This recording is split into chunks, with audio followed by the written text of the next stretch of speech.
uno es ungido por el Señor, es custodiado por ese Espíritu Santo. En el nombre de Jesús. Amén. Mire, vamos rapidito para Hechos 17, del 15 al 22. Hechos 18.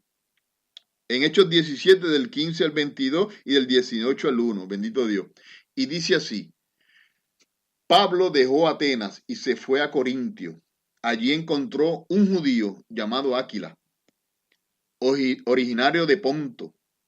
Me acaba de llegar de Italia con su mujer Priscila, a raíz de un edicto de Claudio que obligaba a todos los judíos a salir de Roma.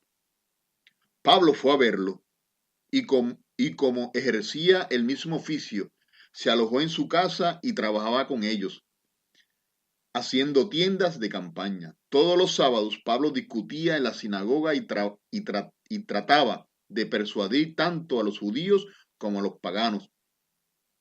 Cuando Silas y Timoteo llegaron a Macedonia, Pablo decidió por entero a la predicación de la palabra, dando testimonio a los judíos de que Jesús es el Mesías.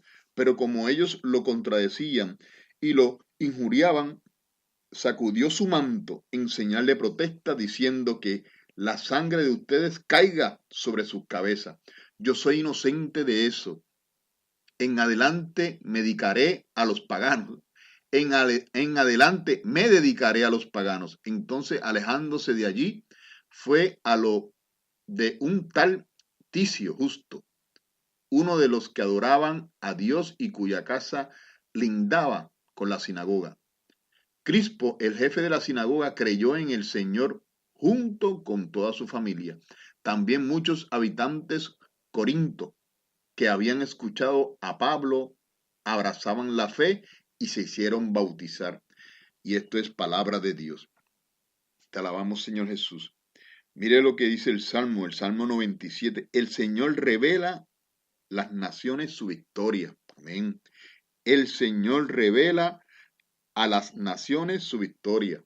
Canten al Señor un canto nuevo, porque Él hizo maravillas.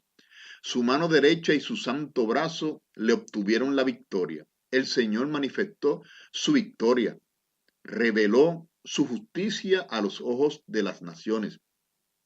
Acordó de su amor y su fidelidad en favor del pueblo de Israel. Confines de la tierra han contemplado el triunfo de Dios, de nuestro Dios. Se acordó de su amor y su fidelidad en el favor del pueblo de Israel. Los confines de la tierra han contemplado el triunfo de nuestro Dios. Se acordó de su amor y de su fidelidad en favor del pueblo de Israel. Los confines de la tierra han contemplado el triunfo de nuestro Dios. Aclame al Señor toda la tierra. Prorrumpan el canto jubiloso. Wow, bendito Dios. Wow, qué lindo ese salmo. Miren, vamos para el Evangelio según San Juan, del 16, Juan 16, del 16 al 20. Y dice así: su tristeza se convertirá en alegría. En aquel tiempo dijo Jesús a sus discípulos: dentro de poco ya no me verán, y poco después me volverán a ver. Los discípulos comentaban entre sí: ¿qué es lo que dice dentro de poco?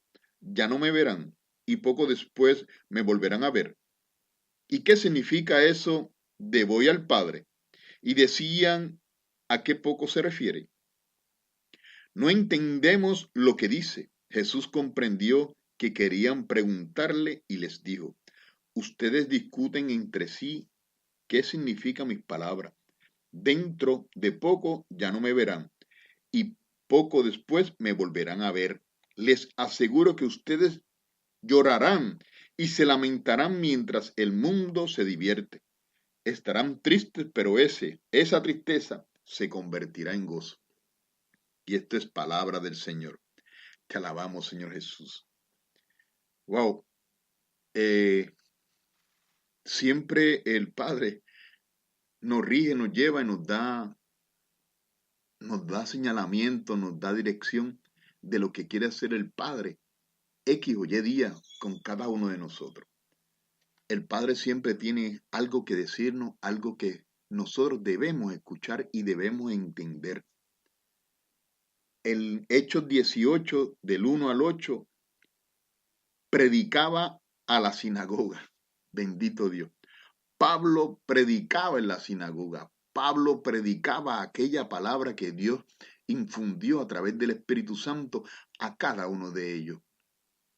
Porque le dijo, ustedes son escogidos, ustedes tienen y llevan el Espíritu Santo.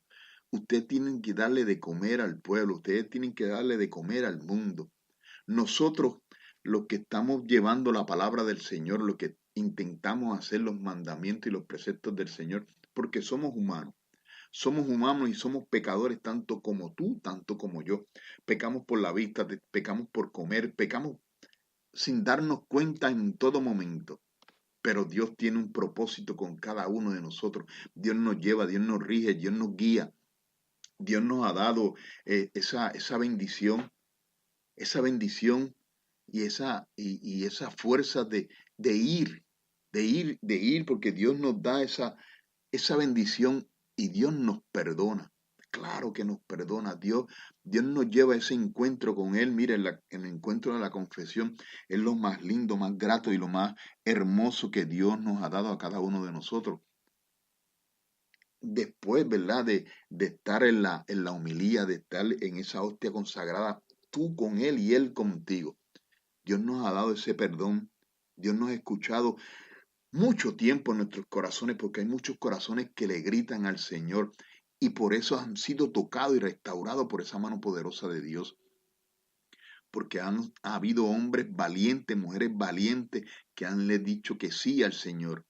Que han dicho que sí al Señor. Hay muchas personas, y no sé por qué lo estoy diciendo, pero hay muchas personas que tienen miedo a decirle un sí, decirle el sí al Señor que rija y acoja su vida.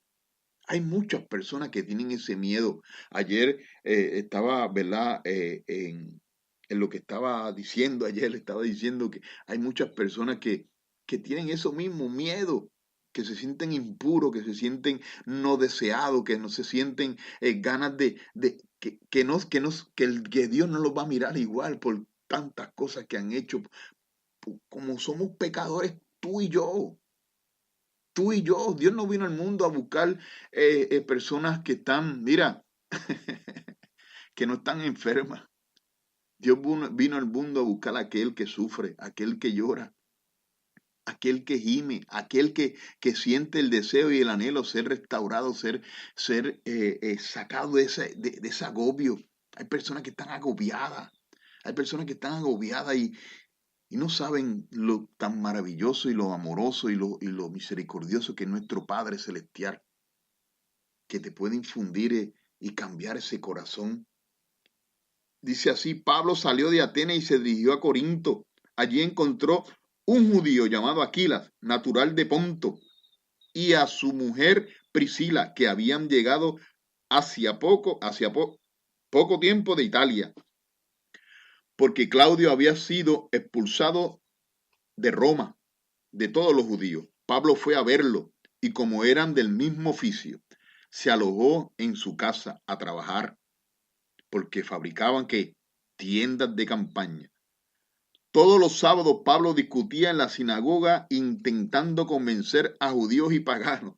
Cuando Sila y Timoteo bajaron de Macedonia, Pablo se dedicó a predicar y a afirmar ante todos los judíos que el Mesías, bendito Dios, y lo dice claro, ante judíos que Jesús era el Mesías, Jesús era y es el Mesías, porque murió en la cruz para ti y para mí, para pagar nuestros pecados. Pero nosotros, nosotros, claro que sí, y lo voy a poner tiempo antiguo, cuando este siervo no estaba en los caminos del Señor, cuando este siervo no había sido tocado por ese Padre Celestial. Y cuando digo tocado, no es que no creía en Jesús. Cuando digo tocado, no es que era ateo. No, que no había sentido esa conexión, que no había sentido ese empuje, que no había sentido esa piel erizada cuando el Espíritu Santo te toca.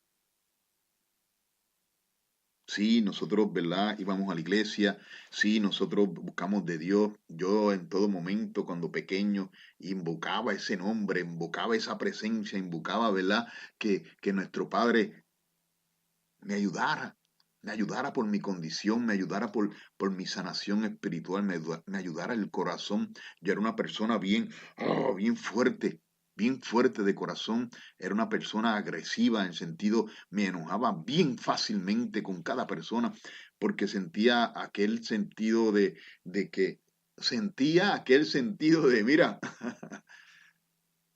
¿cómo decir la palabra? No quería que me cogieran lástima, no veía, cuando veía en el rostro de las personas esa lástima, yo me enojaba. Cuando veía en el rostro de las personas que me señalaban, yo me enojaba. Tenía ese sentido por dentro, tenía ese carácter. Era un carácter explosivo, era un carácter que me salía de lo más íntimo de mi corazón, así la fuerza, pero siempre le pedía a Dios que me guiara, siempre le pedía a Dios que me llevara. Y así Pablo ha sido escogido, así Pablo ha sido declarado, así Pablo ha sido llevado y regido y encomendado a llevar la palabra del Señor. Y rige y dice que Jesús es el Mesías. Hay muchas personas, hay muchas personas que no creen en Dios. Hay muchas personas que no creen en Dios. Hay muchas personas que ven la vida como si fuera el día a día. Ven la vida y para nosotros es un día más, un día más, un día más. Hay que ver la vida de otra manera. Hay que vivir el día y la vida en el presente. Hay que vivir el día y la vida con los tuyos. Hay que vivir el día a día con el amor que tú le brindas a tu hijo, a tu hija.